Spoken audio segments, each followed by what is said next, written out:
This guy's not serious, and I'm leaving. James, if you want a refund, you well, let me know. good day, sir. And I'll cover your refund, Mr. Matt. He just said he'd cover my refund. I would cover his refund. No. Andrew Wilson absolutely annihilated atheist Matt Dillahunty and makes him leave the show. If you were expecting a fair intellectual exchange, well, only one side actually showed up ready to debate. So let's immediately jump in and watch Andrew Wilson annihilate Matt Dillahunty. There is no threat to Christians, Jews, Muslims, Scientologists from secular humanism. There might be from scientific skepticism and rationality if you're not able to actually demonstrate the truth of your claim. But life, freedom, and an equitable relationship are the foundation of secular humanism. There is no list of thou shalt not or thou shalts, because we recognize that nearly every attempt at such a list fails at some point as we learn more about our world and about getting better at understanding the world better, about doing better, and being better in this life. The goal of humanism is a free and universal society in which people voluntarily and intelligently cooperate for the common good. If you have an objection to that or a better goal, what is it? All right, thank you so much for your introductory statement. We're going to hand it over to Andrew Wilson for 10 minutes. So thank you for being here, Andrew, and the floor is yours. You're welcome. For those of you who don't know me, my name is Andrew Wilson. I am the host of the one and only Crucible, the fastest growing debate channel on the internet. James, I just in case you didn't know.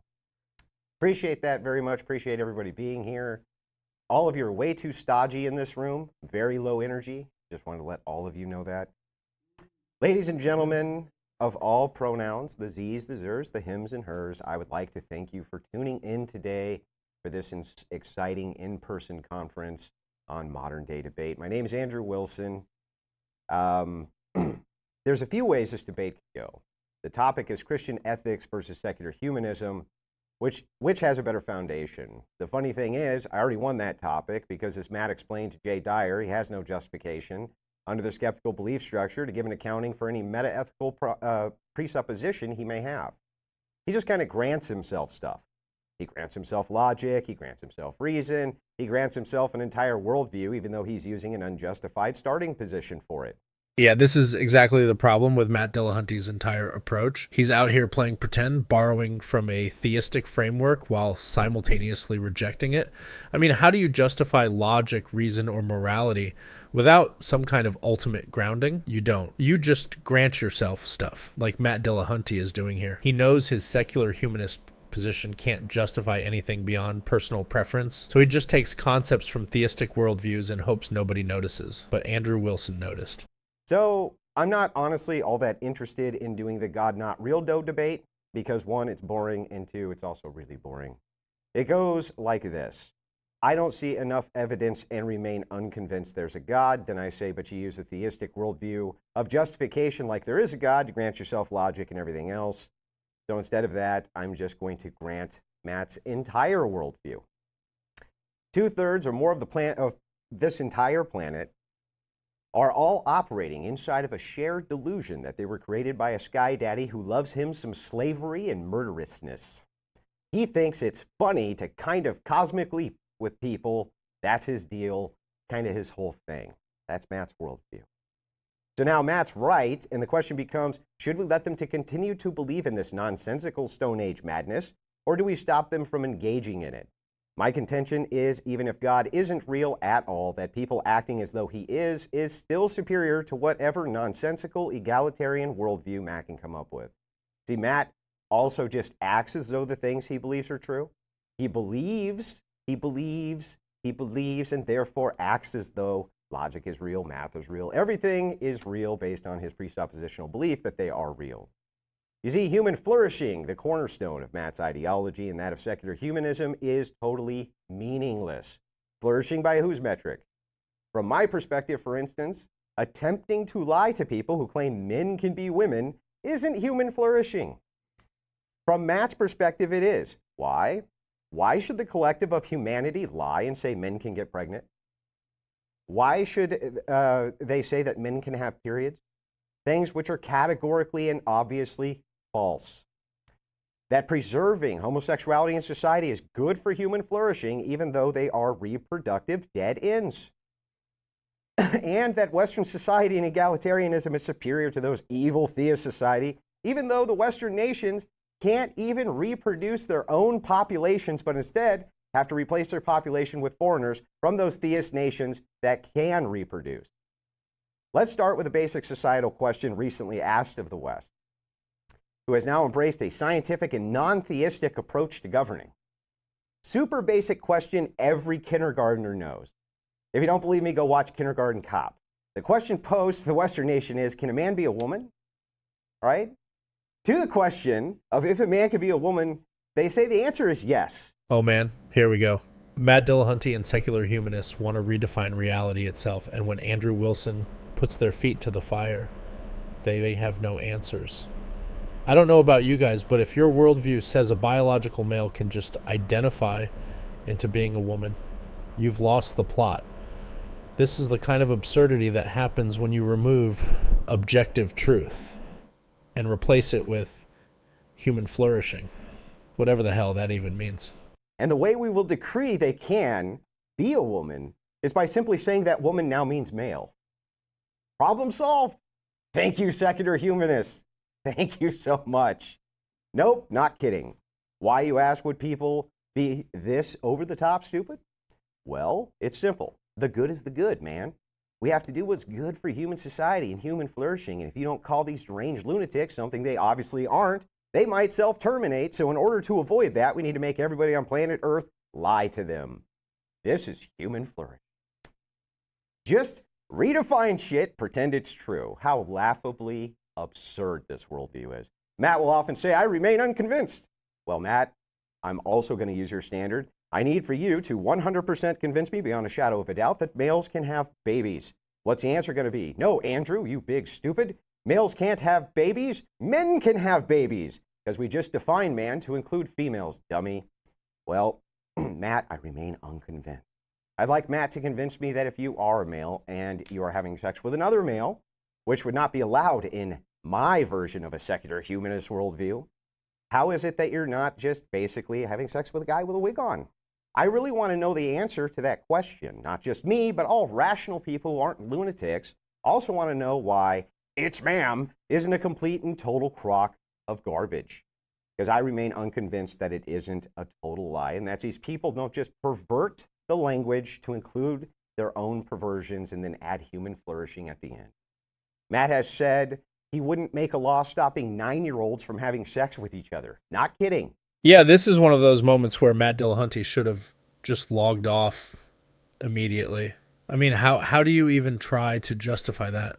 And notice how Andrew Wilson isn't even misrepresenting anything. He's just holding Matt to his own words. This is what happens when you have a worldview built on nothing but freedom without moral constraints. You start making room for literal degeneracy because, well, who are you to say what's right or wrong? Meanwhile, Andrew Wilson is over here bringing back some common sense, like not letting kids engage in things they aren't mature enough to understand. What a radical idea, huh? Now, I know this is going to sound a little bit totalitarian, but I would in fact create laws that made it a crime for a 9-year-old to have sex with their 9-year-old. I would hold the parents criminally liable for allowing this to happen in my evil authoritarian society, where I don't even let 9-year-olds have sex or the parents go straight to jail for negligence. Now, I think that's better for human flourishing. I think maybe parents would be far less likely to let their 9-year-olds do that if they went to jail. Stupid me. Next, I would in my authoritarian society decree that all simulated sex acts in public were criminal offenses and would make sure that all people went to prison for the crime of indecency, which doesn't assist with human flourishing, and I'd like to know why I'm wrong. Secular humanism can basically be whatever the hell you want it to be. It doesn't really need the principle of freedom or the starting axiom of freedom and peace in order to postulate whatever it wants. It's sloganeering. They're slogans. They don't mean anything. Okay, why do 9-year-olds need to be able to have sex in order to advance humanity? Why do we need to lie about a person's sex in order to advance humanity? Why are these things necessary for human flourishing? Why are decency laws bad? Why would Christian ethics stop flourishing when the theist mandate is to reproduce reproduce, and the secular mandate is let's just all have sex and have fun, bro. That sounds way worse for human flourishing. In fact, I would say not reproducing is a worst possible thing for human flourishing, because if there's no humans, how do you flourish? So I guess, in essence, step 1, I remain unconvinced. Step 2, I need to be convinced, so I am no longer unconvinced. And step 3, but God not real dough doesn't matter here. I've already granted it to still demonstrate just how stupid this ideology actually is. With that, I'll yield my time, and I'm happy to get into it. Hey, James, I just sent you a message. All right. We are going to kick it into an open discussion, so 50 minutes, and let's kick it. No, I don't think so. I'm not going to sit here and dignify the preparation that I went through and what people were here for. You're so indignant. Keep interrupting me. I am. Okay. You're so indignant. Would the moderator like to step in so that I can finish what I'm saying? Please, Matt. How dare someone have an opposing worldview? I'm not going to sit here and dignify what was supposed to be a debate about Christianity versus secular humanism, which one's better for the world, Yes. with someone who clearly showed up with an agenda that has nothing to do with that. I just like Someone who refers to trans people as deranged lunatics who will self-terminate if you dare to question them. How am I wrong, Matt? Someone who misrepresents a quote from a debate where I said I wouldn't make a law about 9-year-olds having sex being legal with respect to the 9-year-olds, not that I was in any way in favor of it and that I was actually opposed to it, which I addressed during that debate.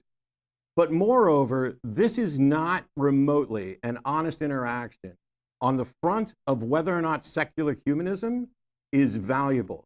Because this, when he presented his position here, has nothing to do with secular humanism. From the get-go, it's all about me. Matt thinks, Matt thinks, Matt thinks. I'm giving what Matt thinks, what Matt thinks, what Matt Matt's thinks, position. what Matt It's thinks. Matt's position. I It's Matt's came in position. with the Secular Humanist Manifesto. I came in with positions that aren't They're your just positions. that aren't merely my positions. Oh, well, as long as multiple people hold the position, it This makes it guy's valid. not serious, and I'm leaving. James, if you want a refund, you Well, let me know. good day, sir. And I'll cover your refund, Mr. Cool. Matt. He just said he'd cover my I refund. would cover his refund. No. Nope. Nope. No, I'm not going to dignify a debate with someone who walked in to trash talk people and be smug and all of the things that he's being right now. He's already said he will cover my expenses. You don't have anything to worry about. This debate is over. Goodbye, Goodbye. jackass. Did you call me a jackass, Matt? Well, you and your husband have a good day, Matt. And there it is.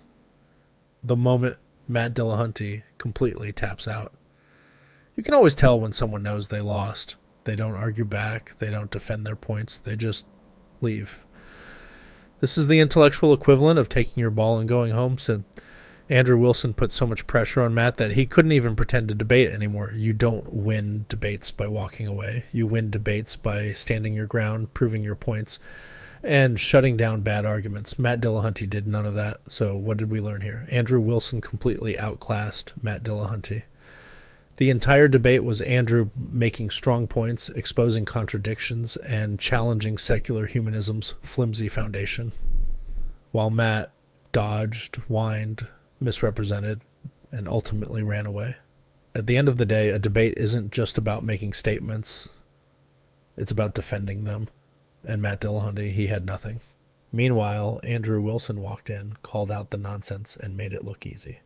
Absolute annihilation.